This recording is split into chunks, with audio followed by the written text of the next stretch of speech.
see, a wise man once told me, talk to me quick, don't talk to me slick. Now, this one is going to affect everyone. No one will be left out. Fixed income Americans, SSI, SSDI, Social Security recipients, Americans earning $150,000 per year and higher.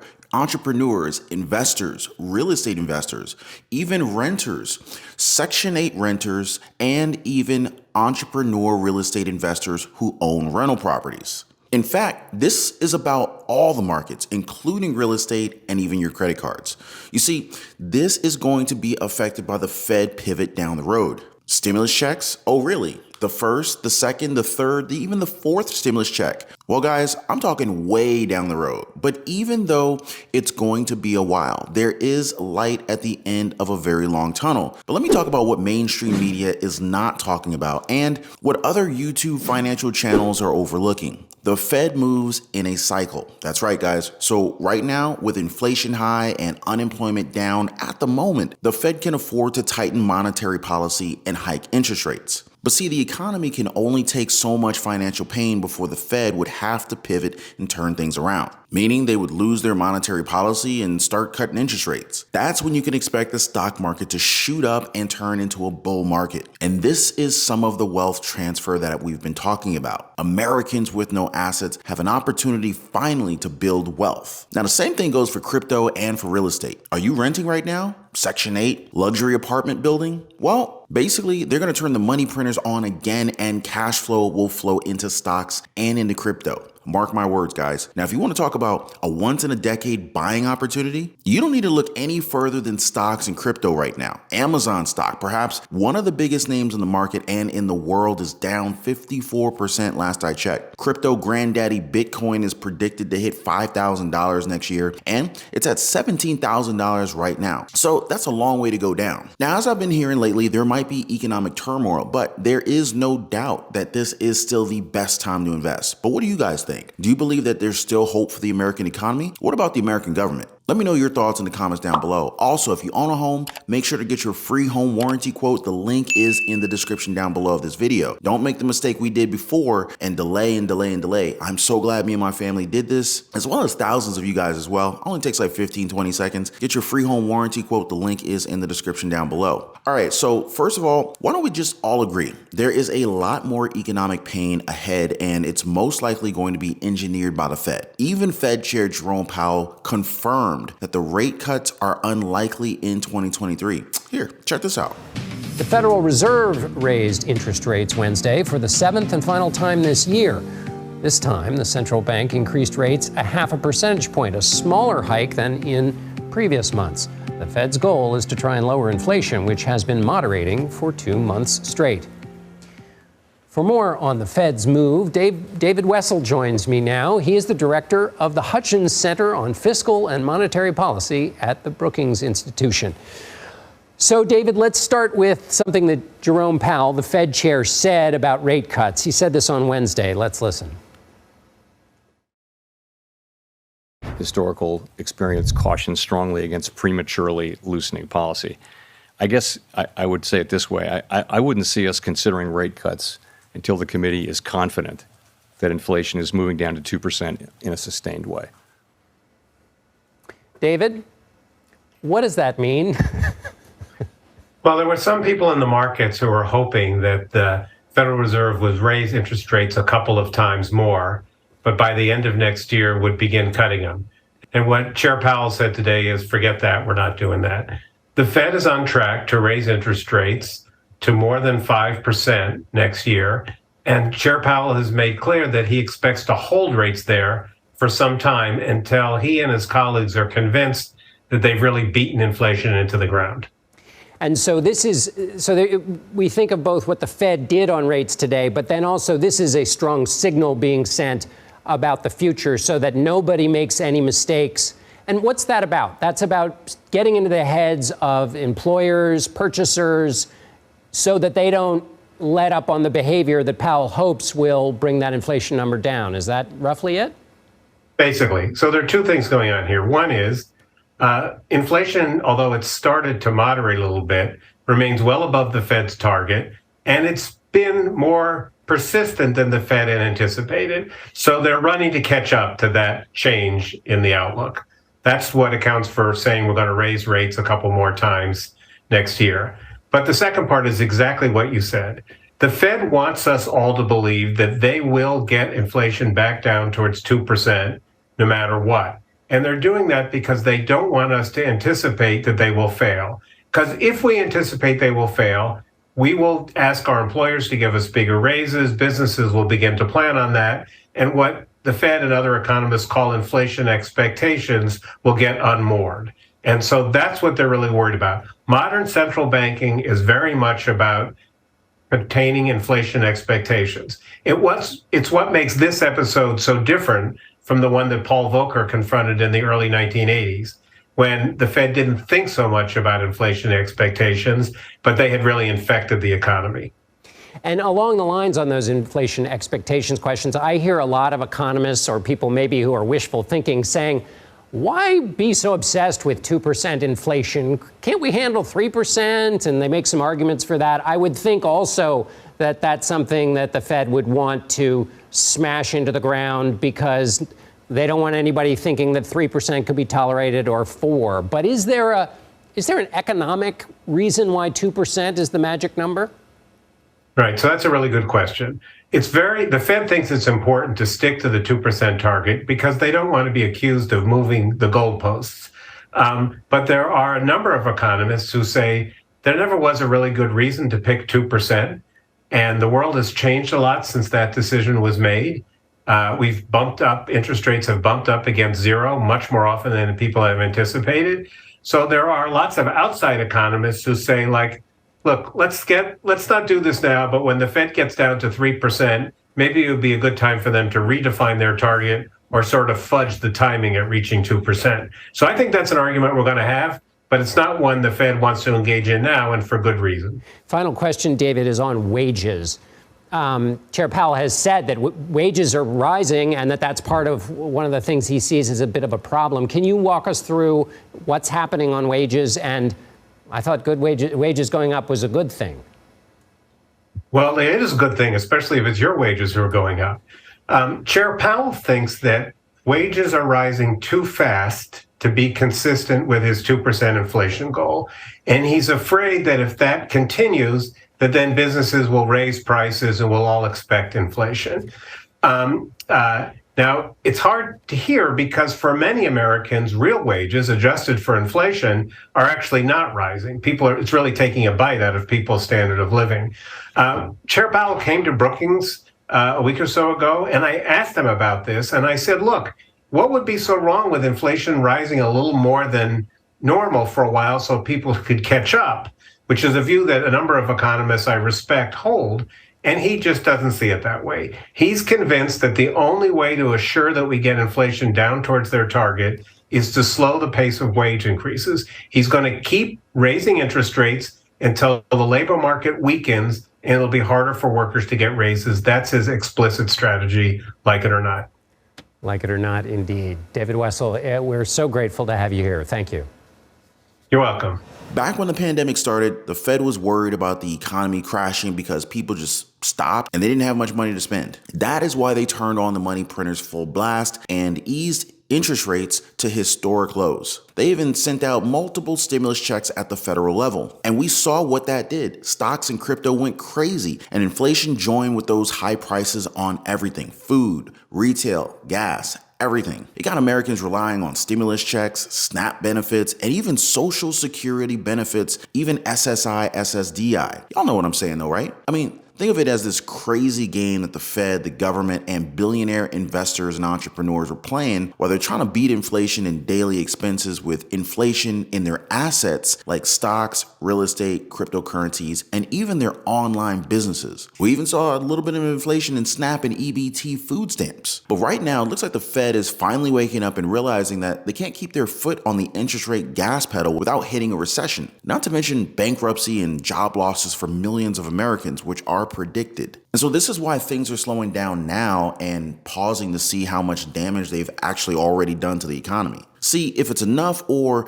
should they keep raising interest rates? After this stage in the cycle, they're going to turn the dial and do that Fed pivot that everybody's been talking about. They'll start cutting interest rates and printing money again. You see this in the news, guys. The last interest rate hike was 50 basis points. Now, before that, they raised the interest rates by 75 basis points. 4 consecutive times. So yeah, this would probably signal a slowdown, meaning we're one step closer in the cycle of events and the stock market bull run that we're hoping for. This is that wealth transfer we're talking about. Now, if you want a prediction, the Fed will probably hit their target interest rate in March of 2023's meeting. And so this means that they're on to the wait and see stage. The next stage will probably also involve high interest rates and a nasty recession that involves bankruptcies, layoffs, a stock market crash, freezing of a crypto winter, and even real estate correction that we haven't seen in a long time. The writings are on the wall, really, guys. And Europe is in an economic crisis. I mean, they're changing prime ministers like it's a game of musical chairs. China's trying to hold itself together. Supply chains are getting better, but nowhere near their pre-pandemic capacities. Now, I don't want to say there's going to be an economic depression, guys. No,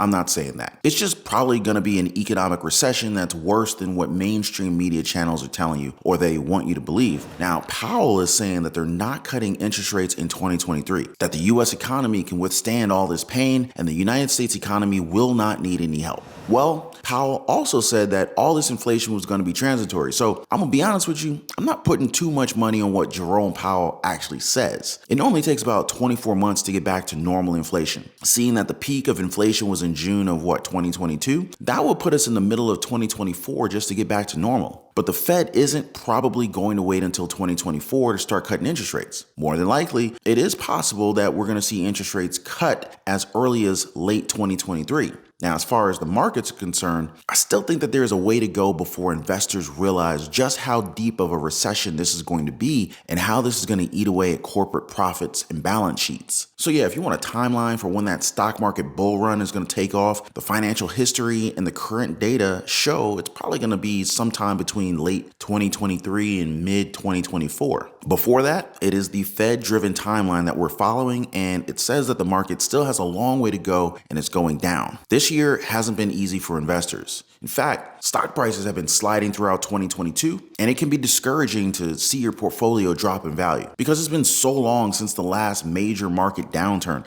Aside from the brief crash in 2020, this is the first bear market where many newer investors have experienced. Things definitely look scary, but there is a silver lining. Right now is one of the best buying and investment opportunities of a decade. But let me show you what I'm talking about. Amazon, the giant retailer and tech monster that everyone hates but still orders from. Even Snap and EBT orders are going through to purchase food from Amazon's food department and grocery section. Well, Amazon stock is down a record 54% in a once-in-a-decade buying opportunity before 2023. Now, the last time I saw this kind of drop was back in 2008, when it fell around 60% on recession fears. Y'all remember that? However, if you had invested in Amazon back in 2008, you would have seen gains of around 935% over the following 5 years. But today, you would have earned returns of nearly 5,000%. And this is despite the significant drop that Amazon has experienced so far this year. Now, of course, I'm not saying that you're going to see, exactly the same kind of gains here again. Nobody can predict that. But what I can say, though, is that the strong companies like this are most likely to rebound. Now, if you look around, a lot of other big names like FANG stocks, Facebook Meta, Amazon, Apple, Netflix, Google, Alphabet, they're on the same boat as Amazon, experiencing 2008 level drops. And that might not be seen as good news at the first glance, right? But it is a fantastic buying opportunity for beginner investors. Now, before you invest, though, there are a few things to consider. Number one, I'm not a financial advisor, and this is not financial advice. Do your own research, do your own homework before you invest in anything. Be sure you're willing to keep your money in the market. Nobody knows how long this downturn is going to last, and things could very well get worse before they get better. Now, before you buy, be sure to only invest money that you can afford to leave in the market for at least 5 years. Me personally, I'm not doing a whole heck of a lot of day trading. Keep a long-term outlook. Again, there is a chance that this bear market hasn't quite bottomed out yet, so stock prices could potentially fall further before going back up. So if you invest right now, Try to avoid getting caught up in these short-term movements and stay focused on your investment's long-term potential. I like to invest using platforms like Fidelity, E-Trade, M1 Finance. Of course, there's other ones out there like Webull and Robinhood. Many different investment apps and platforms you can use and invest in stocks and other equities from your smartphone. But do your own research before you buy. Not all stocks are going to survive a bear market or a recession. That's why I like ETFs. I usually buy and invest in ETFs, S&P 500 ETFs, mutual funds. By only investing in quality companies with solid fundamentals, you can give your investments the best chance at seeing the long-term gains. Now, one of the best ways to build wealth in the stock market is to invest during the market's low points and then hold these investments. Like really hold these investments until it recovers. Right now is one of those low points, which means it is one of your best chances to see significant returns down the road. Same thing goes for crypto, right? To be honest, Bitcoin and cryptocurrencies, they are still reeling from the sudden collapse of crypto exchange FTX last month. The Bitcoin price is hovering right around $17,000 level per Bitcoin after collapsing from almost $70,000 late last year. Now, some people are saying that Bitcoin and the crypto industry could be headed for oblivion. But get this, banking giant Standard Chartered is doubling down on the crypto doom and gloom and warned that Bitcoin price could fall as low as $5,000 in 2023. So I guess we could possibly see a little bit more crypto chaos. They say that if tech stocks fall any further, Bitcoin is just going to go down harder, meaning more cryptocurrencies are going to go under. Now I wonder if the government might step in and offer stimulus checks to Bitcoin holders that lost too much value in such a short period of time. Who knows? But in all seriousness, if you're considering going into cryptocurrency, I recommend taking a long, hard look at the market and at your own financial situation. Stimulus checks are gone by now. So the question is, can you handle your money possibly zeroing out? Because this is a real possibility. I mean, really, only people who have the ability to stomach it for a long period of time should go into this kind of thing. Plus, you should really only be investing in things that you really believe in personally. And if you really believe in it, I still wouldn't put all my eggs in one basket. Make sure to split your cash flow up so that if one market goes belly up, you won't be left holding an empty bag. Now, aside from that, accept that you need to invest without knowing what will happen exactly to your money over the short term. So be sure first to put aside enough money in a safe place like a high yield savings bank account or a high yield money market fund. Be able to pay the bills in the months ahead. Make sure you have multiple streams of income, a side hustle, a small business. But because the stock market tends to rise over the long periods of time, and because bonds are now generating reasonable income, it is wise to invest in a horizon of a decade or more in a low-cost index fund that tracks the entire stock and bond market. Don't base your investments on specific predictions of where the stock market's headed over the short term, because nobody really knows that. Making bets on the basis of these forecasts is gambling, not investing. Huge difference. If I'm gonna do that, I'm gonna go to Vegas and at least have myself a good time. But let me show you what I'm talking about. So the median Wall Street forecast since 2000 had missed its targets by an average of 12.9 percentage points of a year. And so this error over 2 decades was astonishing, more than double the actual average annual percentage of the stock market. Now imagine a weather forecast as bad as that. Meteorologist says that the high temperature the next day is going to be 25 degrees Fahrenheit and that it's going to snow. So you dress for a winter storm, right? But actually the temperature turns out to be like 60 degrees and the skies are clear. That's about the level of accuracy for Wall Street strategists. Just looking at it this year, you'll see exactly what I'm saying here. A year ago, the Wall Street consensus was that the S&P 500 would reach 4,825 by the end of 2022. But at the moment, the index is hovering right around 3,800. So in other words, a year ago, strategists were saying that 2022 will be just fine for stocks, and it sure has not been. After forecasts that were too low for 2021 and too high for 2022, Wall Street strategists are holding steady for 2023. Man, I don't trust those guys. The consensus is that the S&P 500 will end the year at 4,009, roughly around where it has traded in the recent days. But do you guys still believe them?